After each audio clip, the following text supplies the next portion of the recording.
turn around. Okay. What about I want them to see it?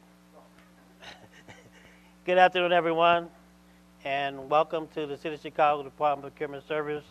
We're in our bid and bond room, and we're holding a workshop regarding Building Chicago construction contracting overview. So basically, this is to make you aware of some of the opportunities available if you want to do contracting with the city in the area of construction. We're going to start off by, first of all, if you sign up for our DPS alert, you'll be made aware of upcoming opportunities in the area of all our bids, but particularly in construction.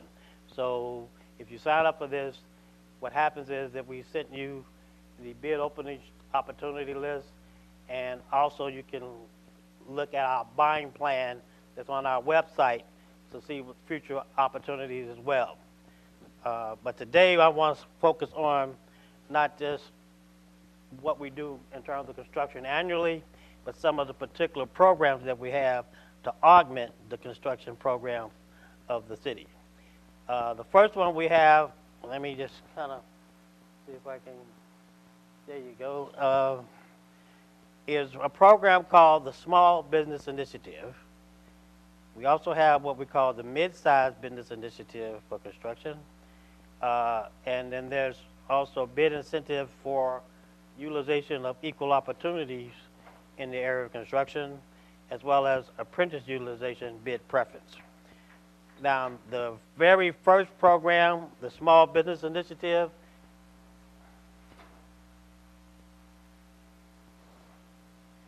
it is designed basically to encourage small and local businesses to participate in city-funded construction projects under an estimated value of $3 million in total costs.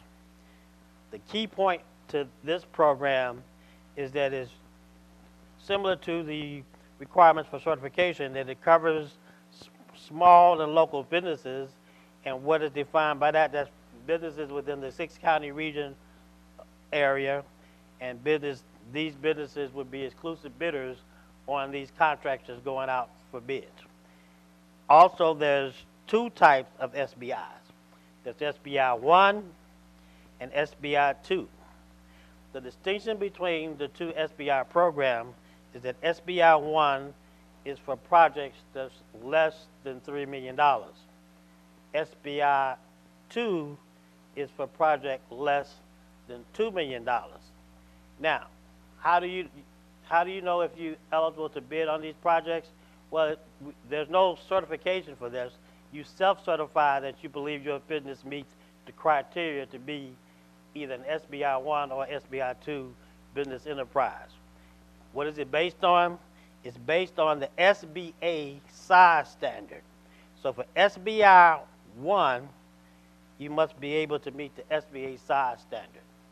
For SBI 2, you are able to meet 1/2 of the SBA size standard.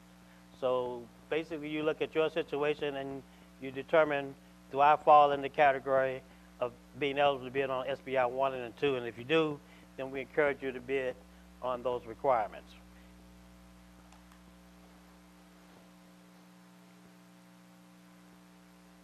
The next program we have is the Mid-Sized Business Initiative for Construction. And this program is designed to increase small and mid-sized business participation in city-funded contracts that are between $3 million and $10 million. So it picks up where the SBI program moves off. So we're trying to make certain that we give, depending on the size of a business, opportunities for you to bid construction projects. SBI 2 is up to $2 million.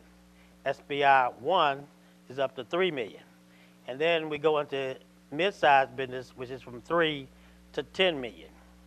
And basically, it meets the same standard. In terms of the size standards, it's the 6-county regions, and then you would be the exclusive bidders for this in the MBI program. Like I said, the bids are 3 to 10 million, depending on the project. And how do you determine whether you are MBI business? Well, then it's now 1.5 times the size standard of the SBA. So for SBI 2, it's half of the SBA size standard. For SBI 1, it's meeting the size standard of the SBA. And for MBI, it's 1.5 times the size standard of the MBA. Now, just in case you want to look further into the program, we give you reference in terms of the municipal code that governs this, but that particular program.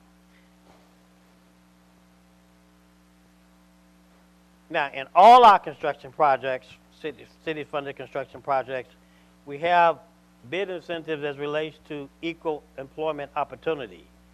And this bid incentive, as stated, is available on contracts for construction projects, city-funded construction projects, valued at $100,000 or more, and is designed to increase the utilization of minority and women journey workers, apprentices, and labor.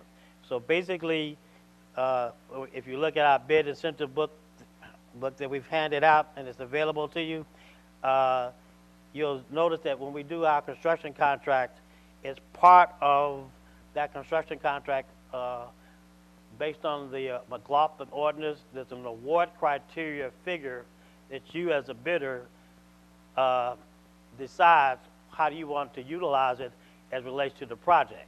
So in other words, what we ask you to do is to look at and say, based on what would happen is that we would award you a contract in the amount of your total base bid, but we're going to canvass that bid on the award criteria, which basically means we give you credit for your proposed utilization of minority women, and female, minorities and female in the areas of journey workers, laborers, and apprentice. So you decide, then there's a cap in terms of how many percentage you can use in each category, but you decide what you want to propose to use. And then based on that, it's calculated and you get a credit to determine if you are the particular low bidder. But you still would get a contract in the amount of your total base bid.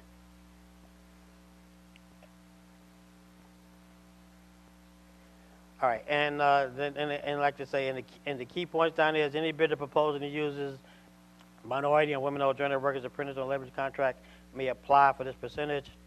The bidders must show its commitment to utilization of female workers in the 3 categories in the canvassing formula in the bid. So that would be part of the bid documents where you would actually show and utilize those numbers. All right, and then also there's, now let me kind of back up a minute. On the equal opportunity employment, that bid incentive is on that contract that you're bidding. So it's for, you get that incentive on that contract, or on that project while you're bidding it. And the reason I point that out is because the next incentive is apprentice utilization. But this is a bid incentive for future bids. So even though you may earn it on a particular project, let's just say you were to bid a project, but you couldn't utilize the incentive, the apprentice utilization, because you would have to earn it first. So, but you could use it on a future bid. So there's a distinction between those 2 bid incentives. And now, as it says, this is designed as an incentive for city prime contractor to utilize apprentice for construction projects. We give you the definition of an apprentice. This is a person who is sponsored into an apprenticeship program by a contractor that is authorized by a union to sponsor an apprentice and enroll in a graduated and enroll or has graduated from a construction technology training program administered by either the City of Chicago or is a graduate of a high school operated by the Chicago Public Schools. Now, this is obviously, all our incentives are for construction are based on contracts of $100,000 or more. As I said before, this incentive is on future contracts. So you earn it, well, you get awarded the contract, you're going to utilize the apprentice program, then you earn a credit, but then you can use that credit towards a future contract future projects you might want to bid on. And it's kind of a tiered incentive. So if you have 5 to 10% work that was done by apprentices, you get 1/2 of your bid incentive. 11 to 15%, you get 1% of the bid. So basically, it's like it's in terms of canvassing your bids. Okay, if you have an apprentice credit, you can utilize that on a bid that you're going to bid. So let's just say if you use the 5 to 10%, we would canvass your bid and give you a 0.5% credit towards the bid project, or 1% credit for 11%. So in other words, that's a deduct from your bid, so that when we're comparing who is the superior low bidder, then you get an extra credit based on whatever you bid minus those percentage. All right, so next I'm going to have Mike Judd come up from the coordinating group. He's a consultant for us in the Department of Procurement Service, as well as our city infrastructure department that have JOC programs, and he's going to go over the job order contracting process.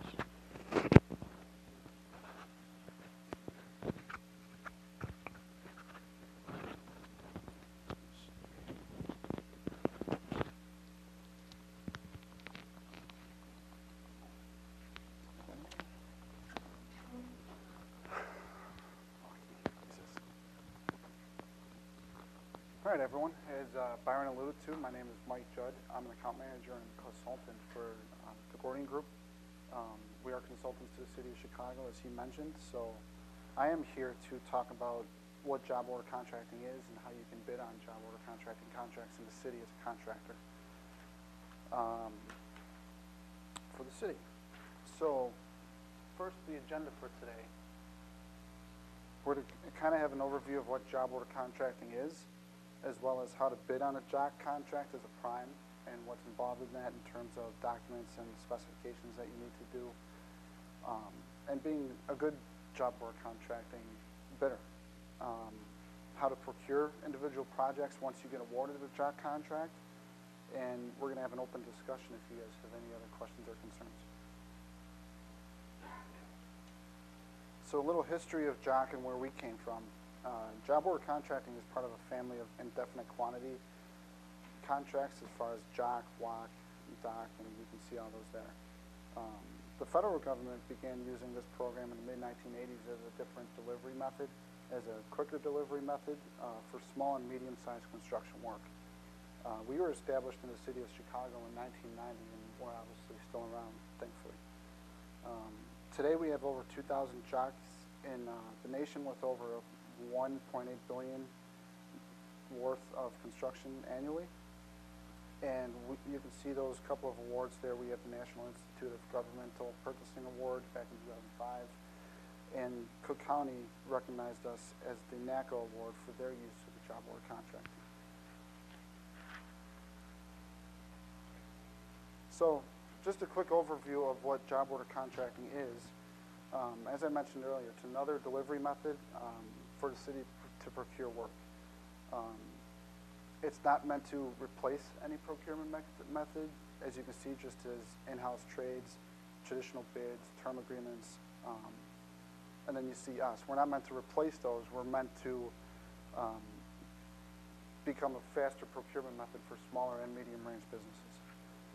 So the first one you see is the owner, once you get awarded a contract and once you start ready to work, they identify a project. So once they identify a project for you to work on, they'll contact you and say, GC, X, Y, and Z, we want you to come out for this project. And that's when you have the joint scope meeting. After the joint scope meeting, once you guys agree to a definitive scope, you will prepare a proposal using our e-Gordian system. And I'll get into all that and what the CTC is and everything from there. Once you build that, the owner reviews your proposal. If they agree to it and accept it, then you start to build a final package, and I'll get into all that as well. But once you get that final package together, they will issue you a PO. And once you get the PO, the JOC process is done, and you start your construction, just as normal contracting would do. So there's two parts to getting awarded the job contract. One is bidding on the overall umbrella of the job contract. So what would happen is the owner would advertise their contract, and I'll get into the city departments, but for 2FM or CDA, they would advertise a job contract. Then after that, you would put your contract together with all your submittals and form a bid for that. And once you turn in that paperwork, the owner, in this case, the city of Chicago, would award that umbrella contract for you and your company. Then after that, you get your subcontractors involved in terms of when the owner is ready to give you a job. So you might have different owners inside the same program or department, but they will be different projects. So you can have, if you're a subcontractor, you have plenty of opportunities to work with primes in the city of Chicago as well.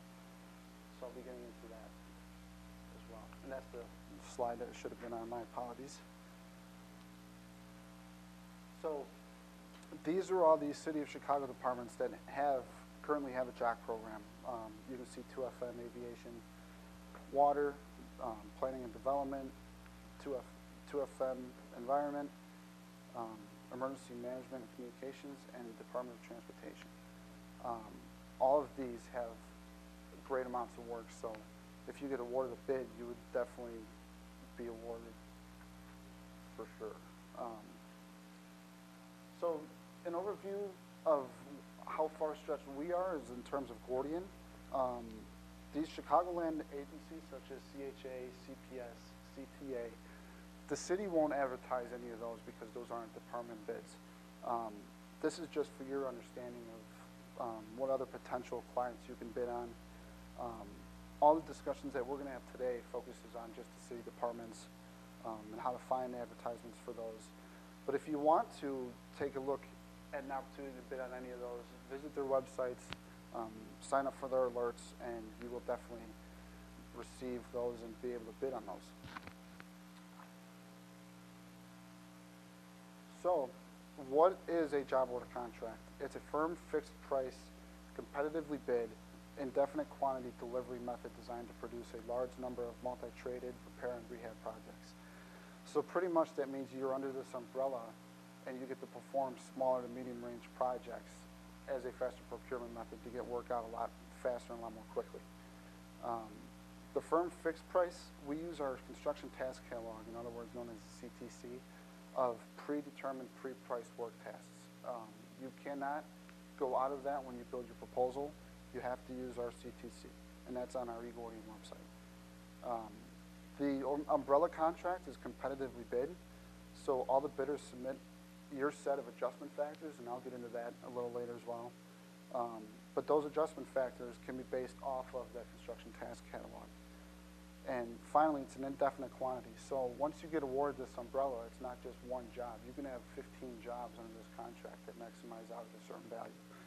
So you can either have one smaller job or one medium range job to 10 smaller jobs if that's how the owner wants to set their jobs up. So it says right there, once the master umbrella contract is awarded, the job orders are issued on an individual basis under that umbrella. So in terms of this, since you do have multiple jobs under one contract, JOC is a performance-based contracting system. Once a minimum value is reached, maybe a job or two, future work is really dependent on your performance, and everything that goes into performance you can see on this slide. The responsiveness of you in terms of what is expected of you in that contract.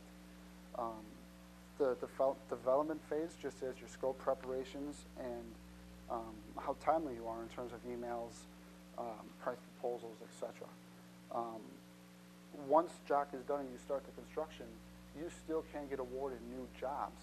So you still are being performed on your construction manner in terms of timely startups and the management of the work crew, getting them in and out, and ensuring the project is constructed according to the specifications of either the owner or our book specifications or manufacturer specifications.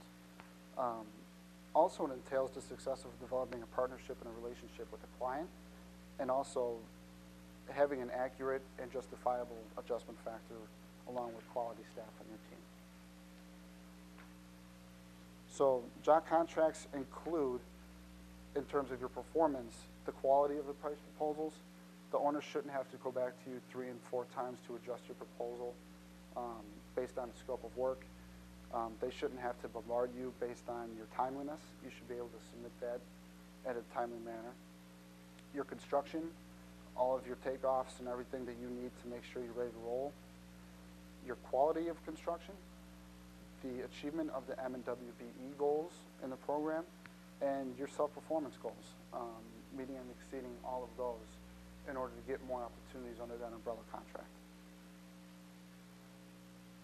So really the benefits of the prime, it can be profitable. It's not going to be profitable off of one job. It's meant for volume and performance on each and every individual job. And it provides a steady flow of work. You're not, once you get done with the job, they're going to have another job for you, or they might have a job once you're still working on a job. So it's steady and it doesn't stop unless your performance is an issue. Another key is that you don't have to go chasing the next project. You already have the comfortability of knowing you have that contract, so you'll get the next job under that contract with whatever department you get awarded with. You also get a long-term relationship with the city once you do get awarded that contract. It's non-adversarial, and you develop that partnership so they're comfortable with you in future contracts moving forward. And it's also professionally rewarding once you know of what kind of contractor you are and what kind of different scopes you perform with, and the ability to drive what you learn in that scope development as well. So as a sub, it's not just primes obviously working on these. A lot of primes, in the city reach out to their subs to do a lot of work with their job contracts, because like I said, you can have 10 jobs, but you may not be able to be staffed up enough to work on 10 jobs. You're going to reach out to subcontractors. So, you know, there are increased subcontract opportunities because most utilize that form.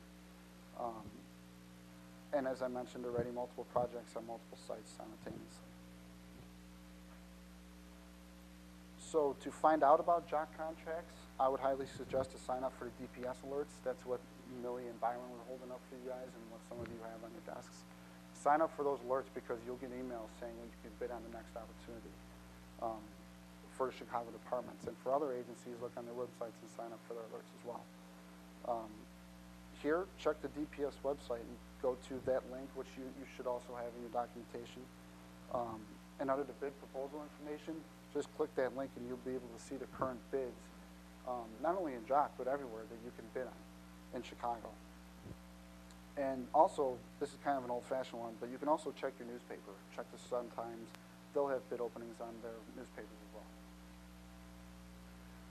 So bidding as a prime contractor, you have to meet all the requirements of the contract, including licenses, insurance, and bonds.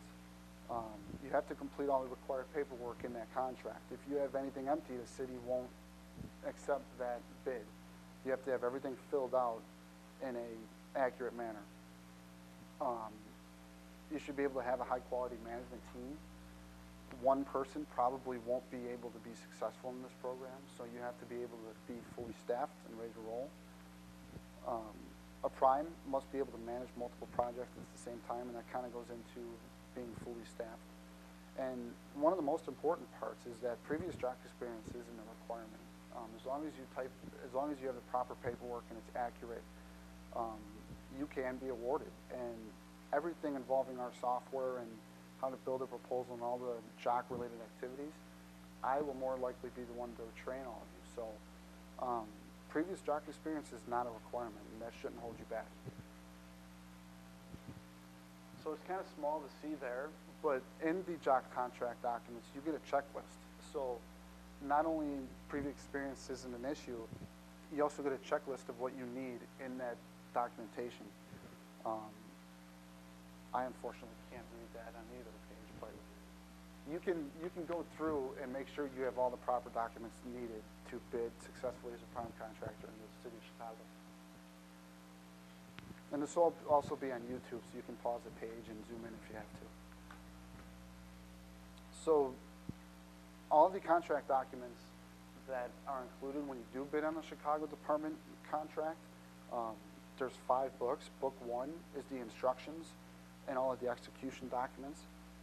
The second book is the general conditions and the jock special conditions. Book 3 is our construction task catalog, which you can determine your adjustment factor on, and I'll get into that soon.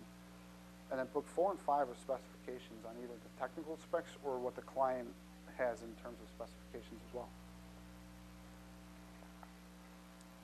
All of that, when you bid on a contract, is usually on a CD.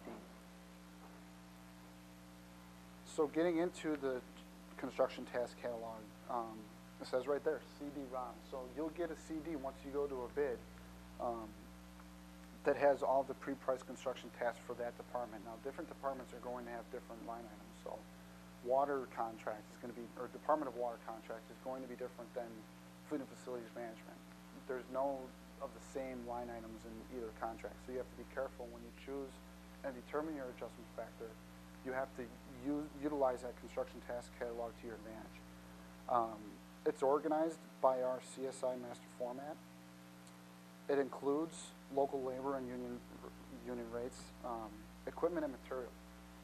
So your overhead is your adjustment factor. And it's customized, like I said, for the city's tasks and standards in all of these departments. So book 4, the technical specs, and this is an important point. It gives you the confidence of determining your factor and pricing structure of your jock process and in terms of your bid. Those are going to be important because you will see I know it's kind of hard to see right now, but you will see a description of the work and everything that's included in that specification. So utilizing this when determining your factor is highly important. It can also optimize your savings and control, and it's essential for each construction task to be tied to a specific specification. So also, the prices in the construction task catalog are fixed for the entire contract. So wages may go up during that time, but since you have a contract for 2 or 3 years, all the unit prices are going to remain the same. So that's important to know as well when you are making your adjustment factor. However, to accommodate for that, your factor automatically gets raised based on option periods. So once your second year goes into effect and you get awarded that second option, your factor automatically gets higher to account for those differences every June, I think. And like I said, it's a fixed increase based on the CCI published in the ENR. So you can kind of see the rates from 2000 to 2009. We don't have the last 10 years from 2011 to 2019, obviously. So prior to the bidding, the city doesn't commit to any specific work. So they won't tell you that they're going to, let's say transportation, they're doing bridge work. They're not going to tell you exactly what's going to be entailed. They're not even going to tell you anything about a job. You're just going to be able to bid on that umbrella, and then you'll get all those scopes of work in those jobs. And they also obviously won't commit on any quantities or tasks in the CTC. The scope of work, when you build your proposal, is based on the tasks in the construction task catalog. It includes, but not limited to, the renovation of facilities, site work, interior renovations, and exterior renovations. Typically, a contract is about 12 months with 3 additional options, and that's where I said the adjustment factor gets put in to those 3 options that you can get increased on. And typically, it has a potential maximum value of $2 million per term. So if you do the math on that, you can potentially get $8 million of work, not revenue, of work in your contract. And obviously, the exact contract specifics for the job contracts are identified in your bid documents when you go through them. So if you're a prime and you want to bid in those contract documents as a prime contractor, there's 4 important steps that you have to do. You have to analyze the CTC and specs, as I mentioned already. That is very critical, because if you have an adjustment factor that you're not satisfied with, then you're going to lose out if you get awarded your contract. The completeness and the clarity of your documents is very important. reviewing the direct costs in terms of your indirect costs, in terms of your overhead. Let's see. Determining your overhead costs and profit expectations. You also have to include your bonding and insurance and all that, your staffing, and how long the project might take. The step 3, when you bid, it's on normal work hours. So you'll have also an opportunity, you have to have a factor of outside of normal working hours and a non-pre-priced adjustment factor as well, tasks that aren't in our construction task catalog. And finally, specify the EEO commitments and determine the award criteria. And everybody will walk. Once you get those, you will be able to walk through the calculations. So some tips of being a good, successful jock contractor: bid correctly. If you've done your homework on those 4 steps, you will be able to bid correctly when you bid a department contract. You should be able to anticipate the type of work that the city expects. So like I mentioned, Department of Water isn't going to do fleet facility management work 80% of the time. At the pre-bid, there's 4 slides detailing the type of work used under the previous jock contract of that department. So that'll help you in that. Analyzing the prices versus your cost and maybe your subcontractor cost that you're used to using. And running sample projects and determining that dollar amount compared to the dollar amount once you get your bid documents, determining what the unit prices align with that cost. And I'll get into that in the next slide. And obviously staffing correctly. So a good example that we use is analyzing the price versus your costs of overhead and your subcontractor costs. So you can use a comparable project from one of your files already that you have. So let's say a job paid you $82,323. And you obviously were happy and you've gotten paid in full already. You would, if the book wasn't included, your factor would be 1, right? Because you were happy with that, it covered your overhead, and all of those factors weren't taken into account. But once you billed from our CTC, the amount is $75,746. So the way you would calculate the adjustment factor to get the difference would be the cost that you were comfortable with divided by the cost that the CTC built you up with. And once you get that difference, that would be a sample adjustment factor. So you would get an 8-cent increase from your factor from the book, which would build you up to $82,323. Yep. So that's kind of hard to see too, but another way you can build from our book once you have the bid documents is to make an Excel sheet. Write down the line items that you plan on using from our book. Copy and paste should be able to work. Put in your quantity. Put in a 1 factor, because obviously that's a dollar factor right now because you don't know what your factor is going to be. And determine what that unit price is going to be and see if you have to have an increase on that factor. And obviously once you're comfortable doing that, don't stop, because you can have different projects that vary back and forth. I would be comfortable with doing 2 or 3 projects if I were you guys. And obviously choosing projects that vary of scope, varies of size, and also other methods like anticipated items, or even getting your subcontractors to look at those numbers as well. So procuring individual projects post-award, what happens is the department obtains DPS approval to procure a project with job order contracting. So they reach out to the department and they say, we want to do this job, can we proceed under JOC? And they give that notification to proceed, and that's when they develop a scope of work. That is, like I said in the second slide. Yeah, that's what I said in the second slide. Once they get that scope of work, they're going to ask you to go to a joint scope meeting. And once you do that, you're going to finalize all the little issues. It should be little issues, because you should already have the majority of the scope at the joint scope meeting. After that, they're going to ask you, when can you provide your proposal, which would be a request for a proposal or an RFP. That's when you would build from our CTC using our line items to determine your entire proposal cost. So after you do that, you submit that through our e-boarding system for the city review, and they can either accept that if you have a proposal that's quality enough and accurate, or you guys may have missed some quantities here and there, and they may say, come back and want you to revise a couple things if you don't fully understand the scope. But once you guys agree to the accuracy of the line items, then you would prepare your final package once it's approved. Once you prepare that final package, it includes your subcontractors, your MWBE participation that you've agreed upon in the contract documents, your certification letters, and after that, once you have an accurate final package, they'll issue you a lump sum blanket release and the approval to get moving on the project. Now, the DPS approval probably takes about a month, a little over a month, so once you get a proposal approved, you might not start work for another month or two.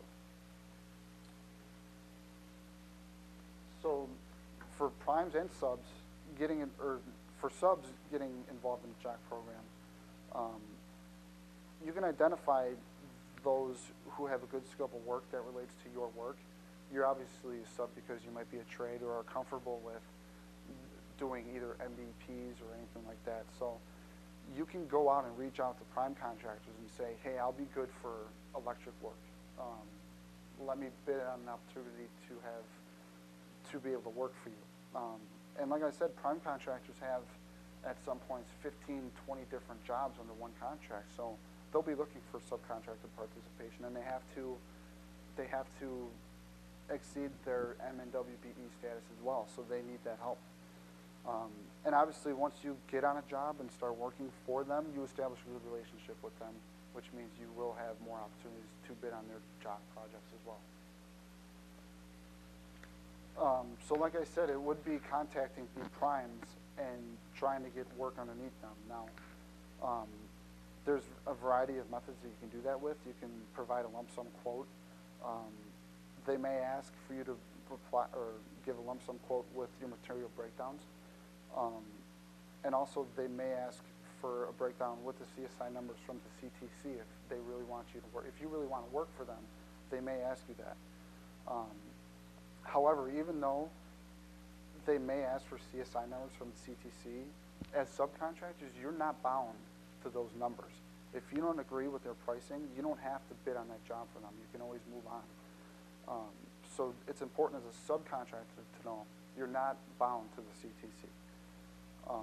And as contracts are advertised, it may be worthwhile to obtain a copy of the CTC. It may be worthwhile to go get a bid document from the city just to see what prime contractors are looking at. And as I alluded to earlier, it's a performance-based contracting system. So the primes may not be happy with your quality of work. They may not come back. So that performance also trickles down to the subcontractors as well. So a couple of review and key points from that. JOC is an established procurement system used by several public agencies, as you've seen earlier. And it has benefits to everybody involved. It has benefits to the owner because they get their work done fast and quickly. The prime contractor and the subcontractors obviously get paid for their work. And it helps determine relationships for future projects as well. It obviously is a contracting system that determines the amount of work. If you're doing a good job, you get the full maximum value of that JOC contract. For the prime contractors who may submit a bid, you have to make sure you perform your necessary items in the bid documents to make sure you have a clean bid for the city. And for subcontractors, be aware of how to reach out to contractors, how to prepare quotes for the JOC primes and be ready to roll for that.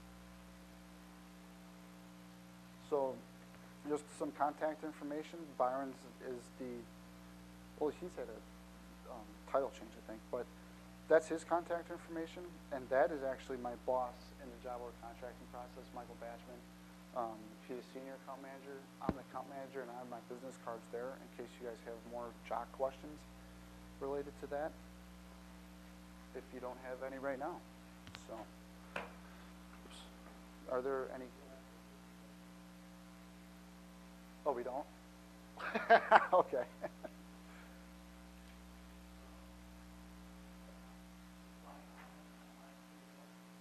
I'm sorry? What is that? Oh, it should be, yes. Oh, okay, got it.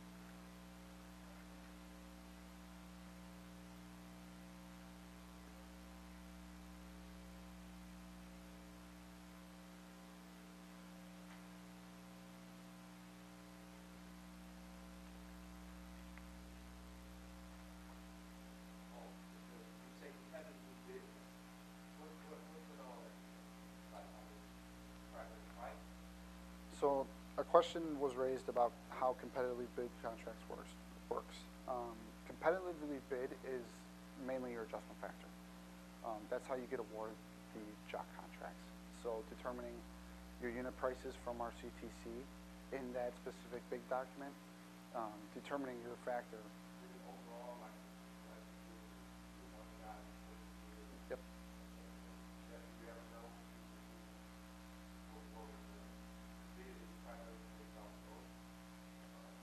The bid is primarily based off the lowest, yeah. Lowest factor.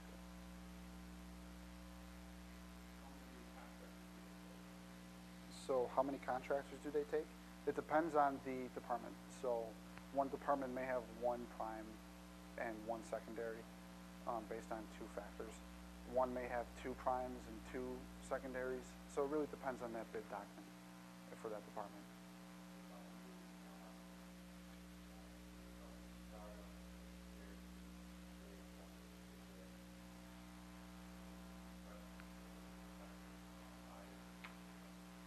So a question was raised in terms of biased and predetermined contractors who've worked prior or new job contractors. No, there's no bias. It's strictly your adjustment factor.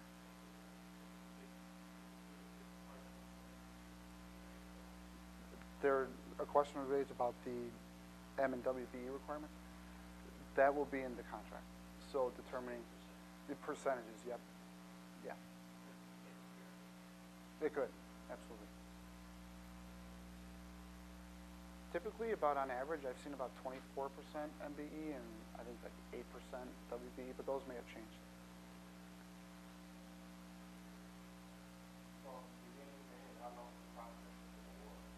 From beginning to end, how long the process is to award?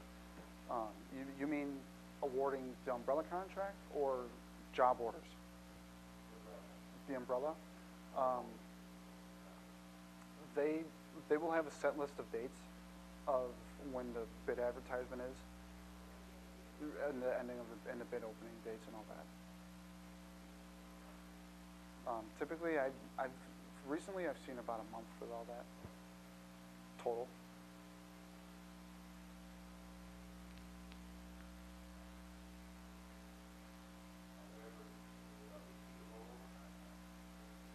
Are there any repeat or rollover contracts? Yeah. Well, those are the option periods, right? So you may be awarded 1 year for an X amount of dollars, but the department may decide to extend your option because you have that in your contract. So you may have, it all depends on what the bid contract documents are, but you could have a contract that's 1 year with 3 option periods afterwards. That is the extension that I think you're talking about. But then once your options are expired, then the city goes out for a new contract bid. So they can't option you 10 times. It has to be in the contract in the base. Yep. Yep.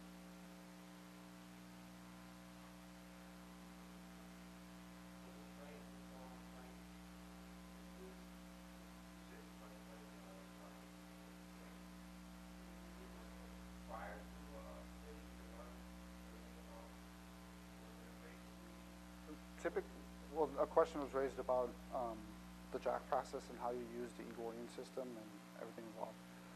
Typically, you get awarded because you would have to have a username and you'd have to be linked to a contract. So you would have to get awarded a contract first. But if it's not me, somebody else will from our company. Typically in Chicago, it's been me, so you'll probably have me. But I'll sit down with you and I'll go over the entire system, how to build a proposal, how to transmit a proposal in our system, how to use the tracking dates accordingly, and how to build from the construction task catalog. You'll learn the entire interface of the system probably through me.